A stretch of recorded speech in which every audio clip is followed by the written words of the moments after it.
This is the 3rd precinct here. There are fires burning to the left of it at the wine and liquor store on your left, but back in the back of the precinct, you're hearing people throwing things against the walls, against the glass, against anything they can. And now the fire alarm, you'll see it flashing inside of the 3rd precinct. Behind the 3rd precinct, just behind it, is a fire that is billowing and has been going for a few minutes now, really strongly. But you hear people cheering every time they get through one of the windows there with whatever it is they're throwing. It sounds like they're throwing, you can see pieces of concrete.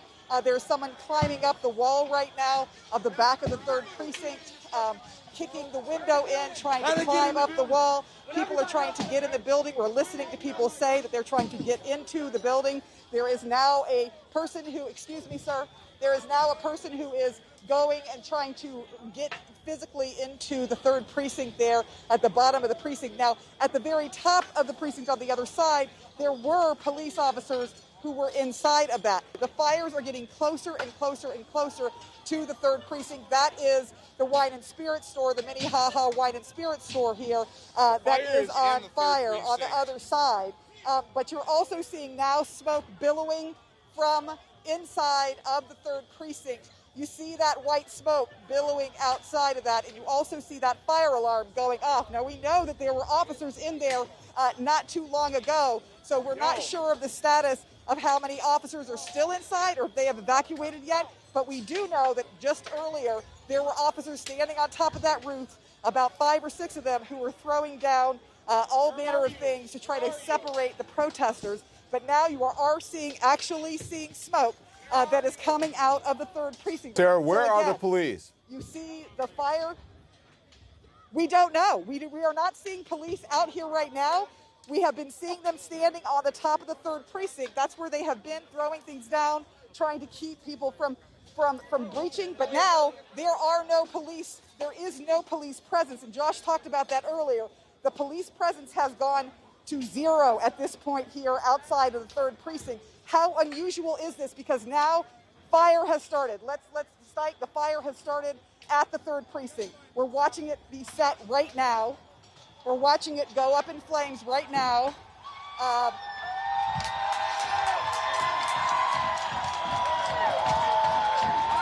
I just wanted you to hear the sound of people cheering as the 3rd precinct appears to be on fire at this time. Excuse me. The 3rd precinct seems to be on fire at this time with people who are now starting to go closer and closer to that precinct. We do not know at this time where the police are. I just want to, from my vantage point, you can see the pictures up on your screen now of the 3rd precinct, which is on fire. Director, did you tell me it's on, Ellie, it's the one on the left. It's on the right? Okay, it is the fire that you see on the right. And again, that is the 3rd precinct. And what you hear are people who are cheering in this crowd as this police precinct goes up in flames. The picture on the right now, the ground picture that you're seeing, that's on the ground. The one on the left is a picture of the aerial shot. And so as Sarah Seidner had been reporting all evening here on CNN, they had tried to breach the perimeter earlier of the 3rd precinct, a fence that they had erected recently to try to keep protesters and rioters out. That appears to have all been for naught, because now this police precinct appears to be on fire. Well, it is on fire. You can see it in the middle of your screen there. The concern is, with all of this, where are the police officers? Who's inside of that building? Personnel, staff, people who may be in lockup or what have you. We would certainly hope that they are safe and out of that building.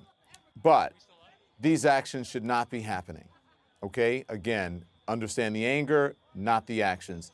This should not be happening. A police precinct should not be going up in flames, up in smoke. Businesses should not be as well. People should not be cheering. But here we are. This is what is happening. This is what is playing out live for you on your screen, America, on live television on CNN. A community that is fed up. We're hearing, I'm not sure if it's gunshots, if it's flashbang, or fireworks or what have you.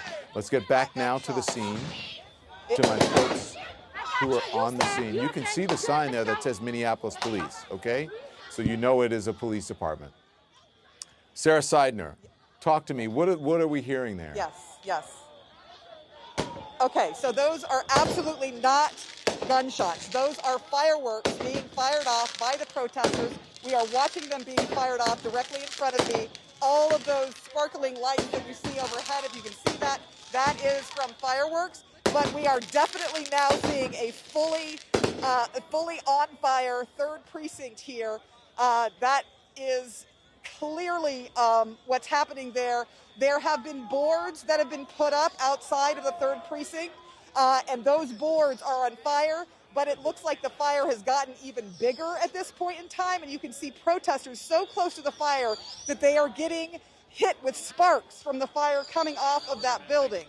So that is what's going on right now. It is official that the building is on fire, the 3rd precinct is on fire. We do not know where the police are. We see the Minneapolis Liquors, that is on fire on the other side of the street. We see a fire behind the precinct. We also see protesters throwing fireworks at the precinct, and the fire alarm is going on inside of the precinct. This is a scene that has completely changed from earlier today when things were peaceful, Don. People cheering and more fireworks going off as literally the police precinct is burning. Josh Don? Campbell, I want to ask you, because you are our law enforcement expert here, how will police and the fire department respond in this? How do they respond in a situation like this? Yeah, Don, I'm going to take this mask off a second so you can hear me. The police here have made a calculated decision that they're not going to enforce what we're seeing behind us. There's fire that's being set to the police department. As you can hear, that's going on around us. There are fireworks going off, people climbing on the side of the building. They've made the decision that they're not going to stop people from doing that. And I think the reason is they know that any type of police presence here is going to be met with aggression and agitation by this crowd that is clearly unhappy.